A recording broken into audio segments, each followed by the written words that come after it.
가을의 추석 연휴 동안에 우리는 오고 가는 길 동안에 많이들 피곤해 있는 것 같습니다. 또 오늘 하나님이 주시는 새로운 힘을 받고 또 남은 10월 또 11월도 잘 건강하게 지내는 여러분 되기를 축복합니다. 이럴 때가 있습니다. 정말 예수님이 한번 나타나 주시면은 용기 100배 할 수 있다고 생각될 때가 있습니다.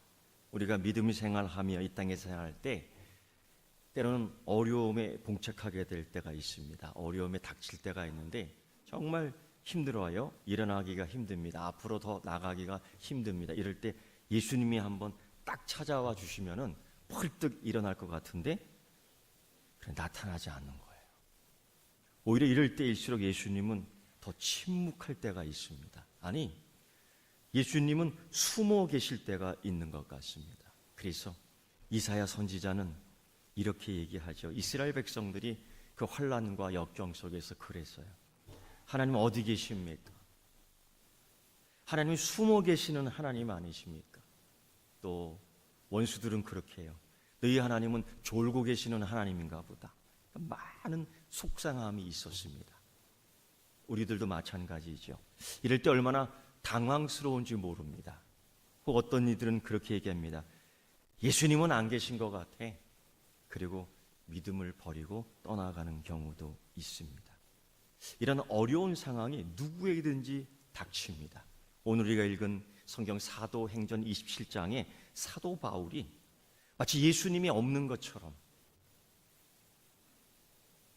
마치 예수님이 내 삶을 지키시고 인도하시고 섭리 가운데 강건하시지 않는 것처럼 보이는 어려운 상황에 봉착하게 됩니다. 그때 이 사도 바울은 이런 환경을 어떻게 믿음으로 극복해 나가고 승리하느냐를 보여주고 있습니다. 사도 바울은 오직 이 한 목적으로 살았습니다. 부활하신 예수 그리스도를 증거하자.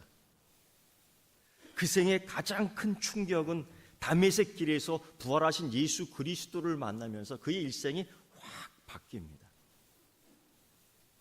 예수님은 가짜가 아니고 진짜였구나. 예수님은 진짜 하나님의 아들이셨구나. 예수님은 정말 그리스도였구나. 그리고 그의 일생을 하나님께 바치면서 그는 로마로 가기를 결정하고 결심합니다. 이게 하나님이 내게 주신 뜻이야. 당시 로마는 온 세계로 퍼지는 중심, 세계의 중심이었습니다. 로마로부터 시작되는, 로마로부터 마치는 정치, 경제, 문화, 종교 할 것 없이 로마로 와서 로마에서 흩어지는, 그래서 이 복음을 로마로 가서 전해야 되겠다라고 결심을 하며 그는 하나님께 이 목적을 드릴 때에 하나님이 받습니다. 그래, 바울아, 너는 로마로 가서 복음을 전해야 할 것이다. 그는 이 비전, 이 꿈을 갖고 하나님께 충성하기로 작정하는데, 우리 이러한 결정, 내가 하나님께 충성하겠습니다. 내가 하나님께 열정을 갖고 섬기며 봉사하겠습니다. 이럴 때에 하나님이 길을 꽉 열어주면 좋겠습니다. 이럴 때 달리기 쉽게끔 하나님이 좋은 말을 딱 하나 주셨으면 좋겠습니다. 이럴 때 그냥 순풍에 돛 달고 배 타고 가기 전에 큰 유람선 하나 탁 내어주면 좋겠습니다. 요즘처럼 비행기 쫙 타고 갈 수 있도록 비즈니스석 하나 탁 주셨으면 좋겠습니다. 그런데요, 하나님은 그러지 않으시는 것 같습니다. 하나님의 뜻을 품고 하나님의 목적의 비전을 가지고 이제 나도 로마로 가서 복음을 전해야 되겠다라고 했는데, 급기야 사도 바울은 동족 유대인으로부터 고발을 받아 그만 손에는 쇠고랑을 차는 졸지의 죄인으로 전락해버립니다. 어떻게 된 일이에요? 아니, 하나님 왜 이러십니까? 하나님 어떻게 내게 이러실 수 있습니까? 하나님 이건 무슨 뜻입니까? 내가 지금 하나님의 복음을 들고요, 내가 하나님의 목적을 가지고요, 하나님의 비전을 가지고 나아가려고 하는데 왜 나를 묶어 나를 죄인 삼습니까? 난 억울합니다. 저들의 고발은 거짓입니다. 저들의 고발은 사기입니다. 그도 그럴듯이 예루살렘에 파견된 총독이나 그 분봉왕들이 다 재판을 하는데요, 죄 없다라고 결론을 맺으며 풀어주려고 합니다. 이때 사도 바울은 너무 억울해. 로마의 시민권이 있는 나를 정당한 재판도 없이 묻고 옥에 가두고 죄인 취급하고 이럴 수 있느냐? 나는 로마의 가이사에게 가 재판을 받겠다. 내 가이사에가 내 혐의를 벗겠다 하면서 재판을 청구합니다. 억울하지요. 과연 사도 바울은 우리의 생각대로 억울해했을까요? 좀 이렇게 순적한 길을 주시면 안 될까요? 이런 불평의 기도는 없었을까요?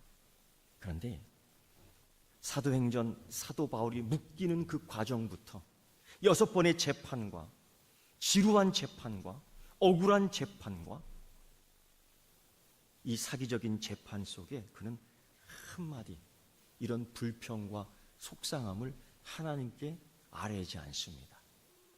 오직 그의 목표는 로마로 가는 거였습니다. 그런데 우리는 그렇게 생각합니다. 하나님이 좀 순적한 길을 주시진 않을까? 하나님이 좀 형통한 길로 걷게 하실 것은 아닌가? 내가 예수 믿기로 결정하고요, 내가 예수님을 잘 믿기로 결정하고요, 내 일생을 예수님께로 드리기로 결정했는데 어려움과 억울함과 때로는 핍박과 때로는 환난이 점점점 가까이 몰려올 때가 실질적으로 많이 있다는 거예요. 이때에 하나님이 딱 한번 나타나 주시면 살 것 같아요. 이때 부활하신 예수 그리스도께서 내 옆에 계시다는 것을 내가 발견만 할 수 있다면 어쩌면 이길 수가 있을 것 같습니다. 그런데 우리가 경험하다시피 이럴 때는 유독 하나님께서 침묵하셔요. 이럴 때는 유독 하나님이 내 옆에서 숨어 계시는 것 같은 느낌을 받습니다. 여러분, 이때 신앙적으로 속상하지 않습니까? 믿음 생활할 때 참 피곤하지 않습니까? 사도 바울이 그랬던 것 같아요. 그런데 이제 죄인의 몸으로 로마로 압송되는 배를 탑니다. 그때에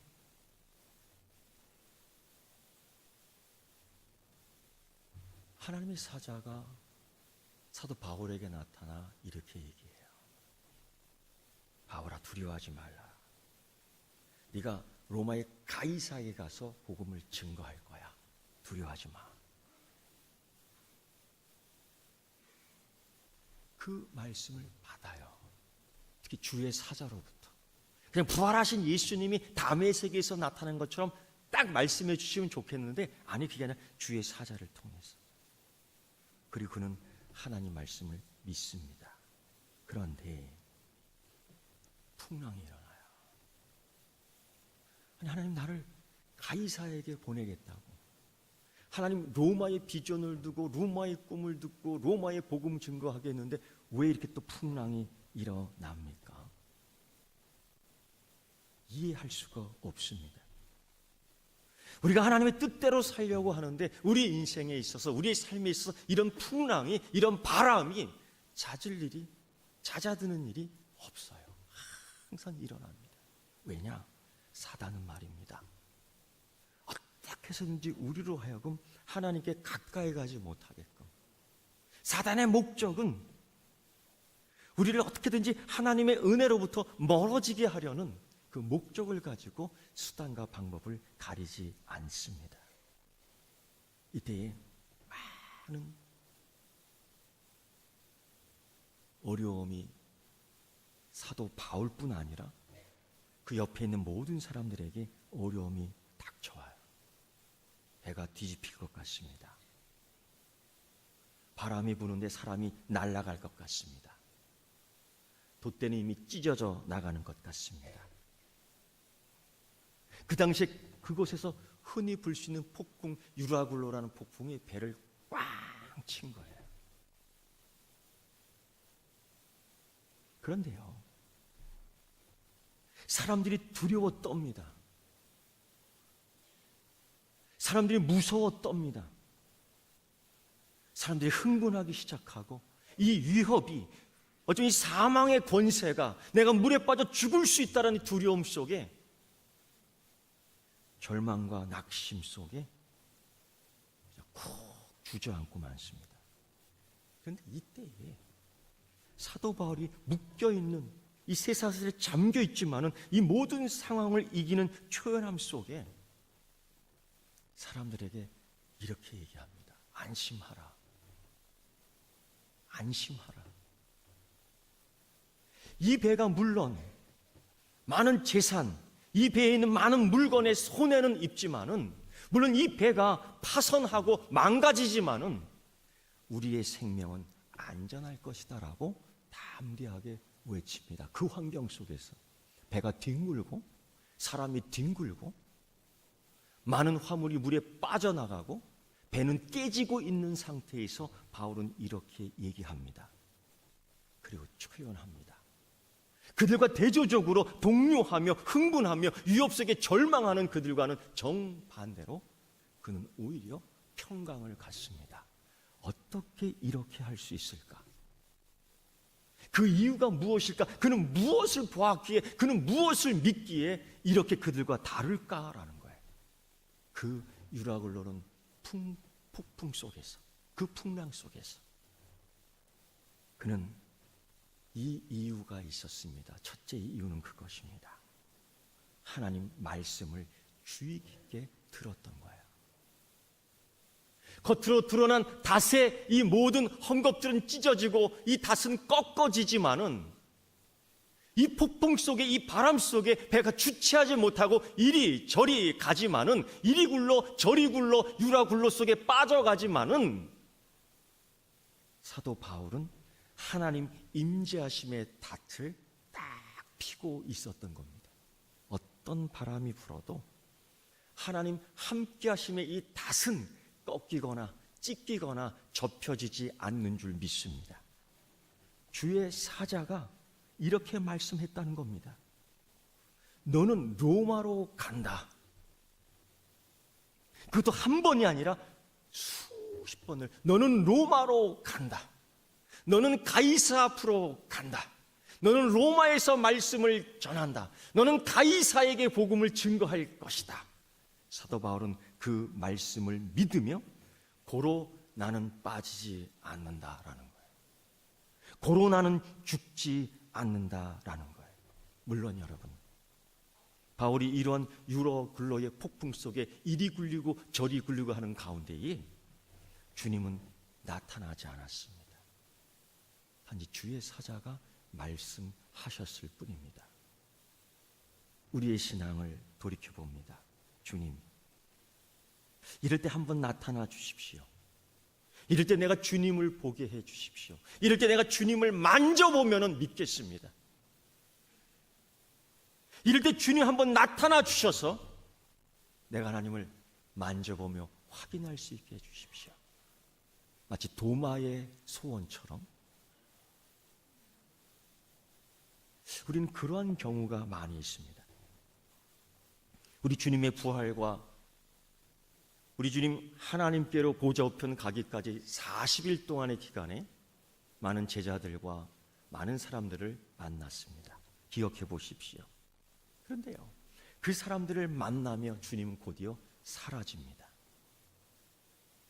문이 잠겨있는 다락방 안으로 들어가 제자들을 만납니다. 두려워 있는 그 제자들을 만나며 위로해 주십니다. 그러나 곧 사라집니다. 어떻게 죽은 자가 살아나느냐 토론하며 엠마오라고 두 제자에게 예수님이 나타나 만나줍니다. 그리고 모닥불을 피우며 그에게 들어가 함께 집에서 떡을 나눕니다. 그리고 주님은 사라집니다.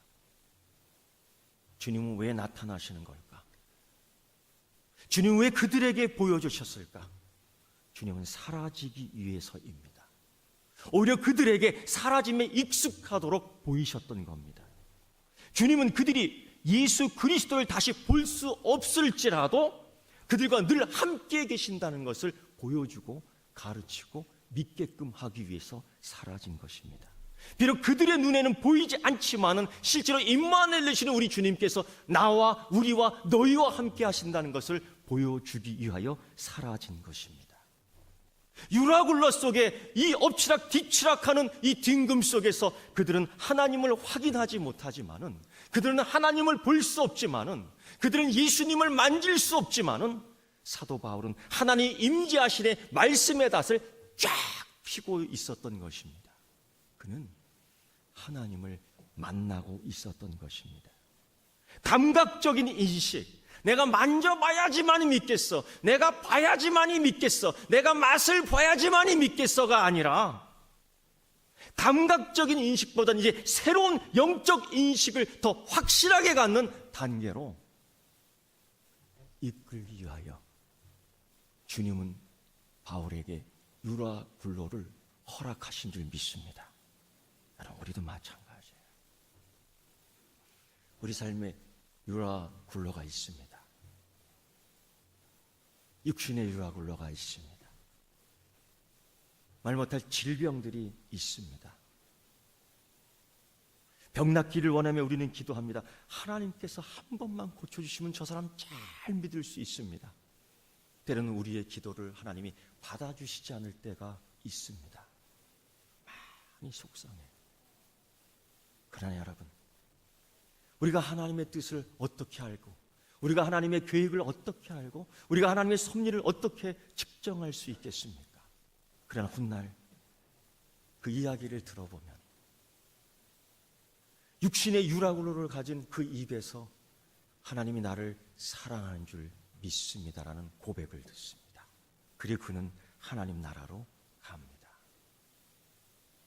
근데 우리 삶의 환경 속에서 경제적인 유라굴로를 갖고 있는 경우가 있습니다. 예수님을 믿지만은 파선하는 경우가 있어요. 예수님을 믿지만은 파산하는 경우가 있습니다. 하나님, 왜 자녀의 삶을 복되게 않으시고 왜 깨트려 버리십니까?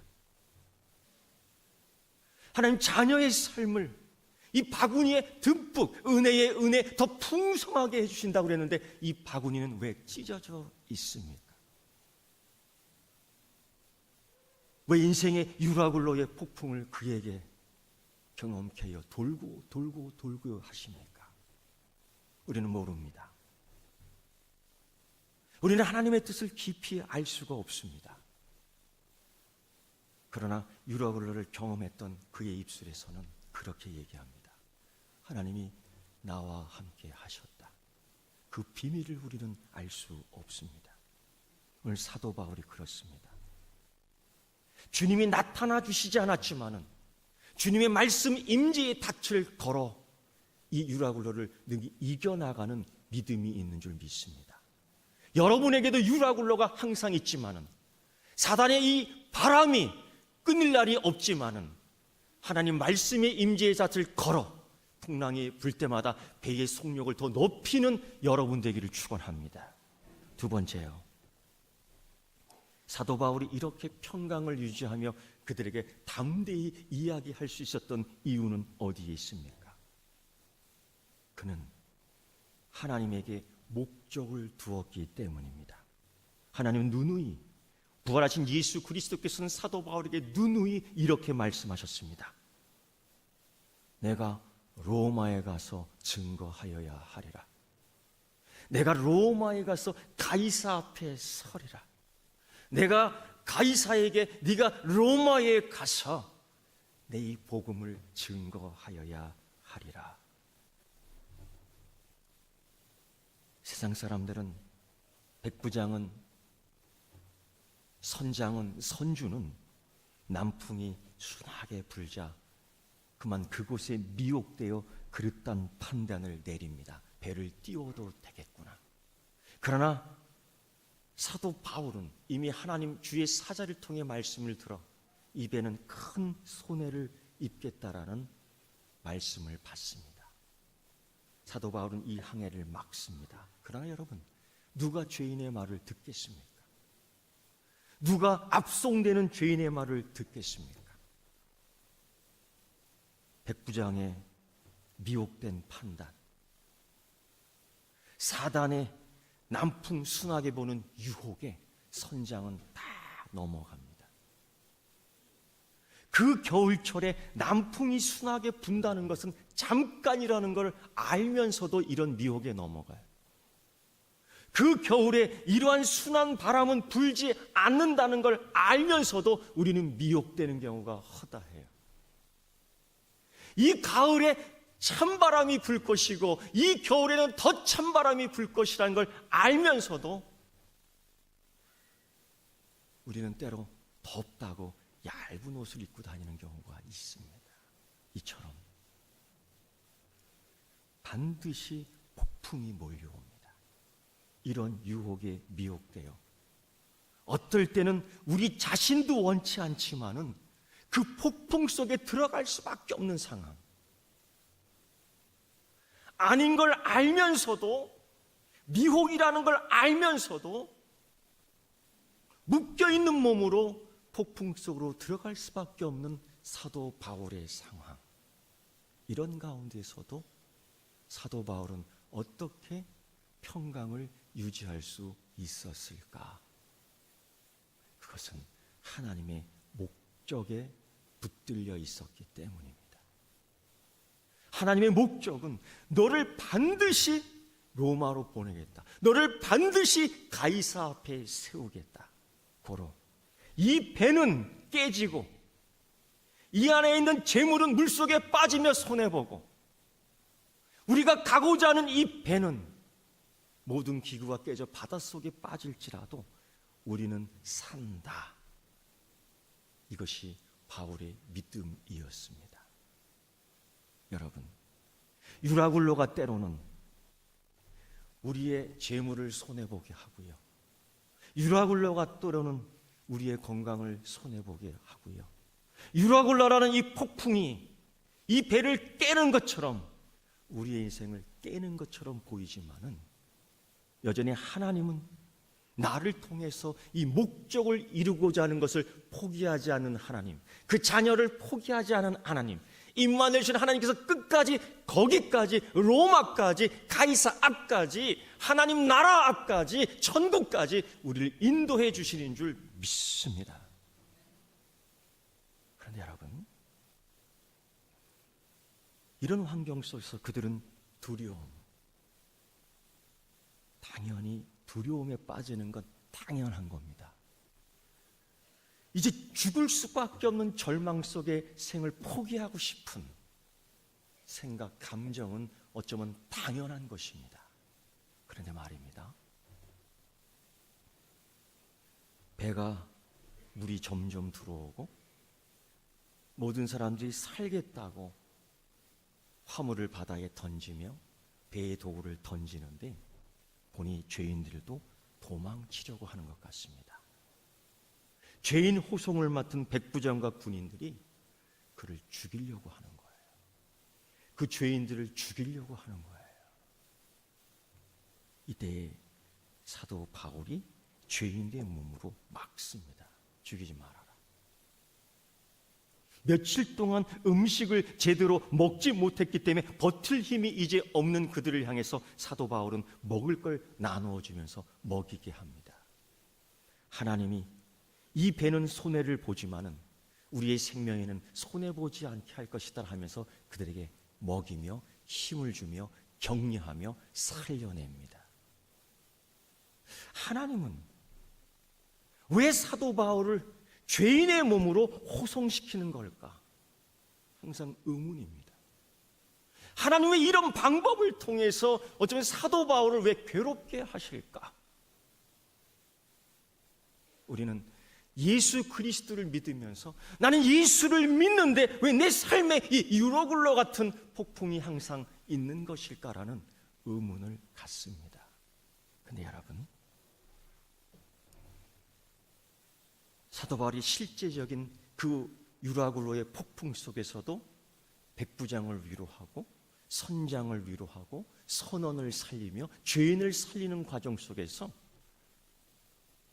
알 수 없는 신분의 역전이 일어납니다. 백부장에게 명령하는 사도 바울, 선장에게 명령하는 사도 바울, 죄인에게 명령하는 사도 바울. 여러분, 상상되십니까? 여러분, 믿어지십니까? 세상 사람들이 볼 때는 죄인으로 호송된다고요. 세상 사람들이 볼 때는 그가 죄인이라고 단정하지만은 하나님은 유로글로라는 폭풍 속에서, 유로글로라는 폭풍 속에 흔들리는 뒤집히는 배 안에서 하나님은 사도 바울을 백부장보다 높은 하나님의 장군으로 세우신 줄 믿습니다. 그 흔들리는 배, 주체할 수 없는, 방법이 없는 선장, 두 손 놓고 있는 선장 앞에서 또 다른 유능한 하나님의 뱃줄을 닦고 있는 선장으로 만들어준 사도 바울인 줄 믿습니다. 하나님은 거기서 사도 바울을 만들어 주신 거예요. 하나님의 섭리의 비밀이 여기에 있습니다. 우리는 하나님과 동행하는데도 일이 잘 안 될 때 있고 파산할 때 있습니다. 우리가 하나님 뜻을 거부했다라면 당연히 인정하지만은 하나님 따라 사는데도 이런 경우가 있습니다. 그럴 때일수록 하나님 말씀에 닷을 크게 달 수 있는 여러분이 되어야 될 줄 믿습니다. 임형택이라는 분이 계십니다. 여러분, 임형택 하면 잘 모르실 겁니다. 그런데 이렇게 말하면 알 수 있을 거예요.